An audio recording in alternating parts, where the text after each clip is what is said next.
25 అక్టోబర్లో మొదలవుతుంది. ప్లేస్ భారతదేశంలోని మదన్వాడి అనే ఒక ప్రశాంతమైన గ్రామం. కాని ఆ ప్రశాంతత ఎంతో కాలం నిలవలేదు.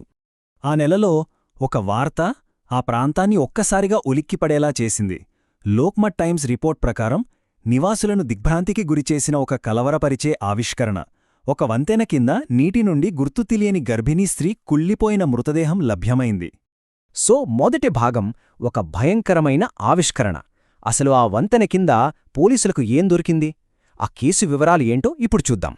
సరే, ఆ సంఘటనా స్థలానికి వెళ్లిన పోలీసులకు కొన్ని చాలా కలవరపరిచే వాస్తవాలు తెలిసాయన్నమాట. ఆ బాధితురాలు సుమారు 25 నుంచి 30 ఏళ్ల వయస్సున్న మహిళ. ఆమె శరీరాన్ని ఒక దుప్పట్లో చుట్టి పడేశారు. అది కూడా ఒకటి కాదు, రెండు కాదు, దాదాపు 5-6 రోజుల క్రితం హత్య చేసి. పగిలిన పుర్రెను చూస్తే చాలు ఇది ఖచ్చితంగా హత్యనని ఎవరికైనా అర్థమైపోతుంది. కానీ అన్నింటికన్నా విషాదకరమైన విషయమేంటంటే ఆమె 7 నుంచి 8 నెలల గర్భిణి.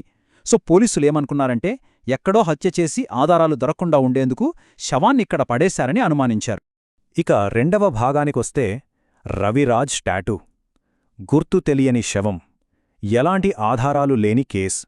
కాని ఒక్క చిన్న క్లూ, ఒక పచ్చబొట్టు మొత్తం కేసుని ఎలా మలుపు తిప్పిందో ఇప్పుడు చూద్దాం. ఆమె గుర్తింపు కోసం ఉన్నది ఒకే ఒక ఆధారం. ఆమె ఎడమ చేతిపై ఉన్న రవిరాజ్ అనే పచ్చబొట్టు. విచిత్రమేంటంటే ఈ పేరే ఆమె హంతకుడిని కూడా పట్టించింది. ఈ 10 రోజుల పాటు అతను ఆడిన నాటకం చూడండి. అక్టోబర్ 12న దీపాలి జాదవ్ను హత్య చేశాడు. అదే రోజు ఏమీ తెలియనట్టుగా వెళ్లి ఆమె కనపడటం లేదని పోలీసులకు ఫిర్యాదు చేశాడు. సరిగ్గా 10 రోజుల తర్వాత ఆమె మృతదేహం దొరికింది. అతను చెప్పిన కథలో తేడాలు గమనించిన పోలీసులు విచారణ మొదలుపెట్టగా చివరికి అక్టోబర్ 24న సుదర్శన్ జాదవ్ నేరాన్ని ఒప్పుకున్నాడు. ఒకవైపు ఏమో అతను అమాయకంగా నటిస్తూ ఫిర్యాదు చేశాడు. కాని అసలు నిజం విచారణలో బయటపడింది. ఏంటంటే వివాహేతర సంబంధంపై అనుమానంతో ఒక చిన్న వాగ్వాదంలో తన భార్యను రాయి లేదా ఇనుప వస్తువుతో చాలా దారుణంగా హత్య చేశానని ఒప్పుకున్నాడు. మూడవ భాగం ఒక జాతీయ విషాదం. చూడండి, ఈ కేసు కేవలం ఒక వ్యక్తి కథ కాదు. ఇది భారతదేశంలో లక్షలాది మంది మహిళలు ఎదుర్కొంటున్న ఒక భయంకరమైన వాస్తవానికి ప్రతిబింబంలాంటిది. సో మనం ఇప్పుడు అడగాల్సిన ప్రశ్న ఏంటంటే, దీపాలి జాదవ్ కథ కేవలం ఒక విడిగా జరిగిన సంఘటన, లేక మన సమాజంలో లోతుగా పాతుకుపోయిన ఒక సమస్యకు ఇది కేవలం ఒక ఉదాహరణ మాత్రమేనా? జాతీయ కుటుంబ ఆరోగ్య సర్వే నుంచి వచ్చిన ఈ నంబర్ నిజంగా మనల్ని ఆలోచనలో పడేస్తోంది. ఏంటంటే భారతదేశంలో 33%, అంటే ఆలోచించండి, ప్రతి 3 వివాహిత మహిళల్లో ఒకరు తమ భర్త చేతిలో ఏదో ఒక రకమైన హింసను, అది శారీరకం కావచ్చు, లైంగికం కావచ్చు, లేదా మానసికమైన హింస కావచ్చు, దాన్ని అనుభవించారు. ఇది కేవలం ఒక నంబర్ కాదు, ఇది ఒక పెద్ద హెచ్చరిక గంటలాంటిది. ఇలాంటి నేరాలకు ఒక నిర్దిష్టమైన పదం కూడా ఉంది, ఇంటిమేట్ పార్ట్నర్ హోమిసైడ్, షార్ట్గా ఐపీహెచ్. అంటే ఇది గృహహింస యొక్క అత్యంత తీవ్రమైన, విషాదకరమైన రూపం. ఇక్కడ ఒక సన్నిహిత సంబంధంలో ఒక భాగస్వామి మరొకరిని చంపేస్తారు. మన భారతదేశంలో ఇలాంటి హత్యలకు దారితీసే కారణాలు చాలా ఉంటాయి. వరకట్నం, ఆర్థిక ఇబ్బందులు, హింస నుంచి బయటపడాలని ప్రయత్నించడం, ఇలా చాలా ఉన్నాయి.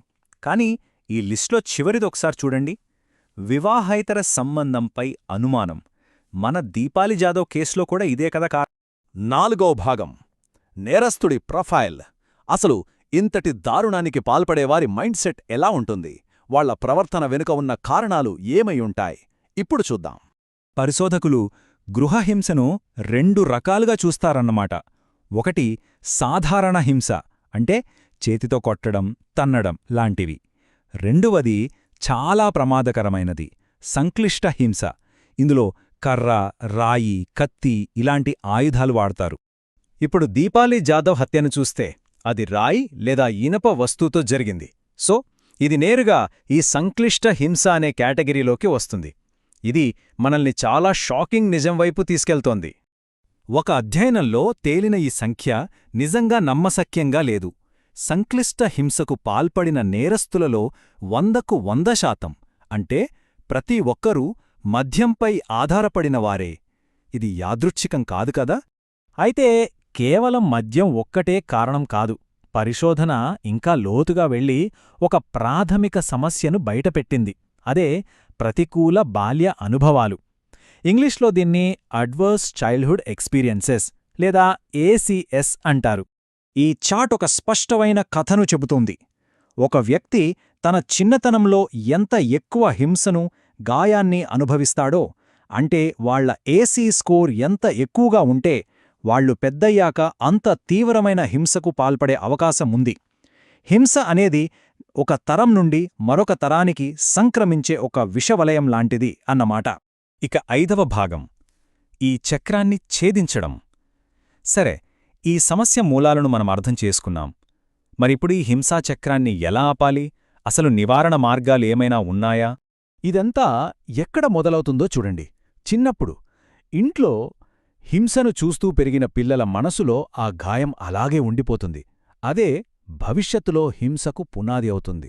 దీనివల్ల మద్యంపై ఆధారపడటం, ఆందోళన లాంటి మానసిక సమస్యలు వస్తాయి. ఆ తర్వాత అనుమానం వంటి చిన్న ట్రిగ్గర్లు కూడా పెద్ద వివాదాన్ని రేపుతాయి. చివరికి ఆ గాయపడిన గతం, ఈ వ్యసనం రెండూ కలిసి హింసను ప్రాణాంతక స్థాయికి తీసుకువెళ్తాయి. పరిశోధకులు కూడా ఇదే చెప్తున్నారు. ఇది కేవలం చెడ్డవాళ్ల గురించిన విషయం కాదు. ఇది గాయపడిన వ్యక్తుల గురించి, సహాయం అవసరమైన వారి గురించి. మద్యం, మానసిక సమస్యలు, ఇంకా బాల్య గాయాలు ఇవన్నీ కలిసి ఒక వ్యక్తిని నేరస్తుడిగా మార్చే అవకాశం ఉంది. సో మనం ఈ విషయాన్ని ఇక్కడితో ముగిద్దాం. ఈ చివరి ప్రశ్న గురించి ఒక్క క్షణం ఆలోచిద్దాం. హింస ఇంట్లోనే మొదలైనప్పుడు దాని నివారణ ఎక్కడ ప్రారంభం కావాలి? సమాధానం బహుశా మనలోనే, మన కుటుంబాలలోనే, మన సమాజంలోనే ఉందేమో.